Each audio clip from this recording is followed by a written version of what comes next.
I'm Sandy Powell and I'm the costume designer. This is a period I really enjoyed because, I mean, like on every film, you learn something new about every period, and there's always something attractive about it.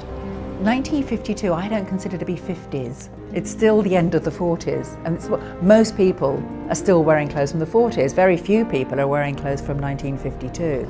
And I always find that in a decade can't really be defined until after midway through. So most people in this film, like all the background people, everybody you see in the background, all the secondary characters, are wearing things that are 40s really. You know, my job as a costume designer is helping the actors find their characters and make the characters believable, but really it's about helping create the director's vision. So the important thing was to understand what was going on in Todd's head, what he wanted it to look like visually, and to achieve that, to come up with that. He never specifically said, I want Carol to be wearing this and I want Therese to be wearing that. But we talked about the characters in depth, and he did talk about the kind of thing they would be. For instance, we knew that Carol had money, and so she would wear beautiful clothes, and there was a choice of silhouettes or shapes that she could have worn in 1952. And we both knew that it would have to be the sort of lean shape, the narrow skirt, as opposed to the big Dior new look, which was just currently very fashionable.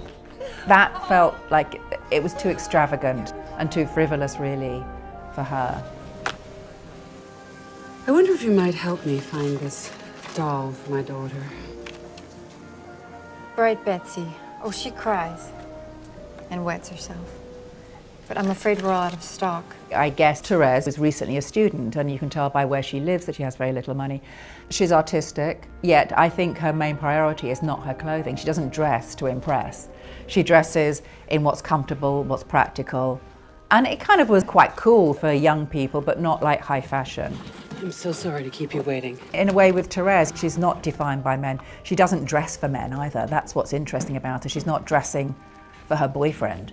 She dresses for herself. She's not really thinking about anything. And what she's interested in is her photography, and that's it. And that's really clear, and I like that. But then I wanted to show a development. You know, she's on a sort of journey of self-discovery, really. And by the end of the film, she really has changed. She's discovered who she is. And then she finally starts earning some money with her job at the New York Times. And I reckon that she spent her first pay packet on a new outfit and a haircut. So that's when she gets the more grown-up, more sophisticated-looking suit, two-piece, that is sort of inspired by Carol, yet not emulating her. She's discovered her own sense of style.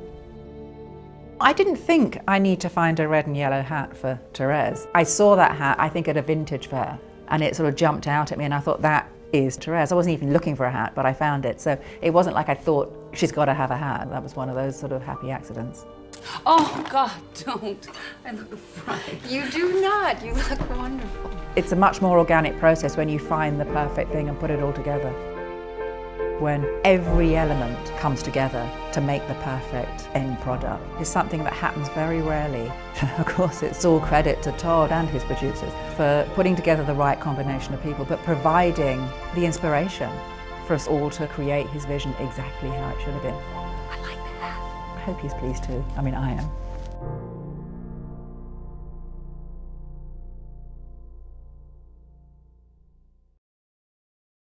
Hi, here's an interesting movie fact for you. Each frame of the CGI scenes in James Cameron's Avatar, 1/24th of a second, took an average of 47 hours to render. Can you believe it? For this and more movie facts, click on more videos. But if you want something else, click on the playlist.